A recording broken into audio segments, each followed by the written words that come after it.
Bonjour à vous, c'est Barbuche. Alors aujourd'hui, je fais un petit tuto rapide car j'ai quelques difficultés en ce moment pour sortir une vidéo. Donc voilà, donc je m'excuse déjà au niveau de VirtualBox, j'ai pas réussi à installer Ubuntu 14.4 le dernier. Donc je vais vous le présenter comme ça en virtuel, hein. Donc ben voilà, hein, le tout nouveau, donc vous le voyez en face, hein, je l'ai mis en virtuel, le nouveau Ubuntu 14.4 LTS. Donc pour ceux qui savent pas ce que ça veut dire LTS, hein, c'est alors j'irai pas vous le dire en anglais, mais grosso modo c'est long time, je ne sais plus quoi. C'est donc longue durée, c'est mise à jour pendant au moins 5 ans. Voilà, vous avez 5 ans de mise à jour de tranquillité, donc c'est très attendu à chaque fois par les sociétés, et tous ceux qui veulent utiliser une version qui est supportée pendant une longue période. Ben, les LTS c'est parfait. Donc voilà, donc après la 12.4 de Ubuntu qui était pas mal, mais qui manquait de peaufinement. Bon, ceux qui passent du 12.4 à 14.4, ils voient pas mal de changements. Alors ceux qui ont utilisé la 13.10 et qui passent sur 14.4 verront peut-être moins de changements, hein. C'est pas un changement radical.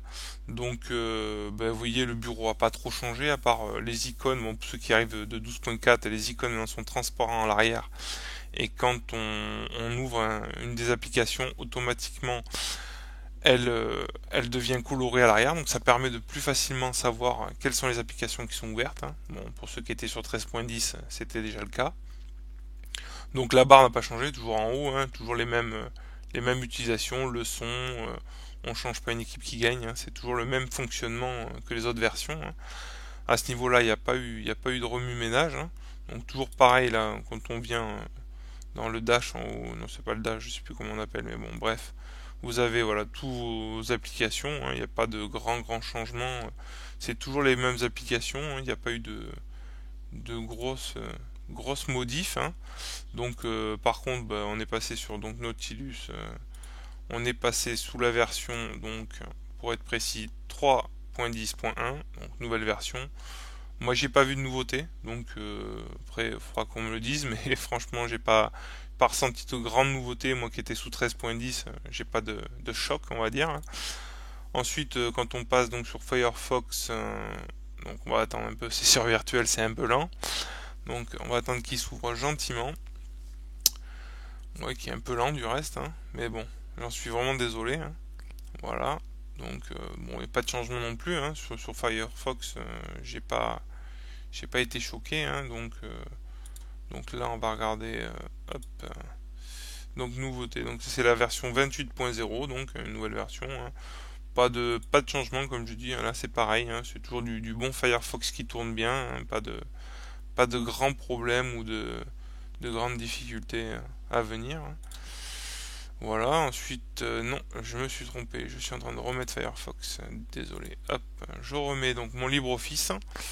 Donc LibreOffice, ben, toujours pareil, hein, moi je le trouve très bien, vraiment très bien fait, et plus ça va, plus ils peaufinent et ils enlèvent les bugs, donc c'est parfait, hein. Il y a pas de, pour ceux qui veulent du gratuit, quelque chose qui marche bien, il n'y a pas de grands soucis. Donc là, sur celle-là version, on est passé sur le 4.2.3.3. Donc voilà, une nouvelle version, hein, toujours pareil, hein, ça fonctionne très bien, il n'y a pas de réel problème, hein, donc avec cette version, voilà, tout simplement.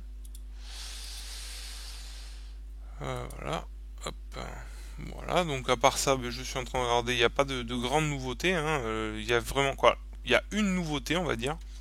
Si j'attendais la fin pour vous en parler, hein, donc là, j'ouvre le paramètre système, donc bon, là pareil, hein, pas de changement au niveau paramètre système, réglage, c'est toujours la même chose, hein, il n'y a pas eu de bouleversement, hein, même pour ceux qui arrivent de la version 12.4, il n'y a pas non plus, c'est pas un changement radical, hein. Il y a eu de l'amélioration visuelle et amélioration au niveau de la base Linux, mais voilà. Par contre, si on va sur apparence, donc toujours pareil, hein, les petits fonds d'écran qui changent, hein, donc les nouveaux fonds d'écran, hein.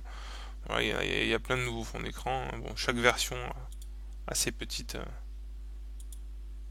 fonds d'écran sympas, hein, donc voilà, si je fais ça, hop, vous voyez, c'est un peu mou du bulbe parce que c'est en virtuel, mais vous voyez des très jolis fonds d'écran comme d'hab, hein. Donc pareil, même système là aussi, on peut, voilà, modifier la taille des icônes, donc toujours pareil, hein. Il n'y a pas de bouleversement.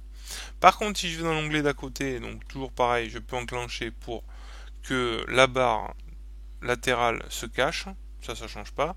Toujours pareil, on peut voilà cocher les deux petits là qui sont en anglais, mais bon bref, il y en a un, c'est voilà pour les bureaux, donc pour changer de bureau.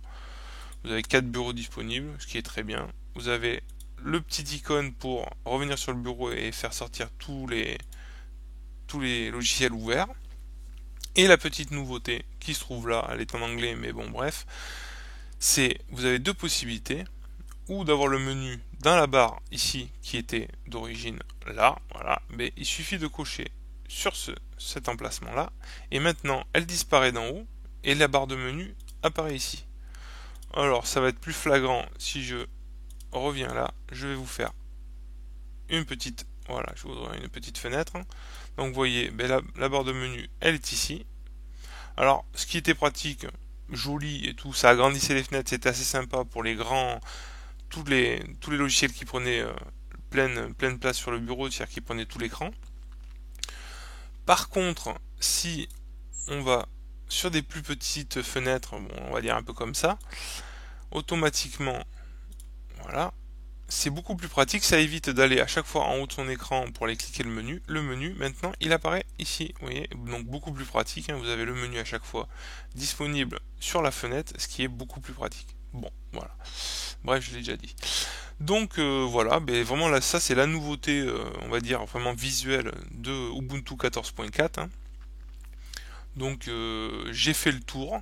Pour moi, c'est vraiment le seul gros point qui a été changé pour permettre aux gens d'avoir leur menu à disponibilité plus proche.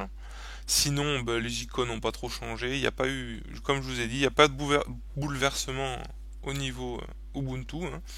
Juste la continuité dans ce qu'ils ont fait. Donc je trouve un peu dommage qu'il n'y ait pas un peu plus. Hein. Moi, il y a un petit truc que j'aimerais bien, c'est que par exemple, vous voyez, quand on clique sur l'icône, mais j'aimerais bien que comme dans certains Linux, quand on clique, il apparaît, quand on reclique, il se cache automatiquement.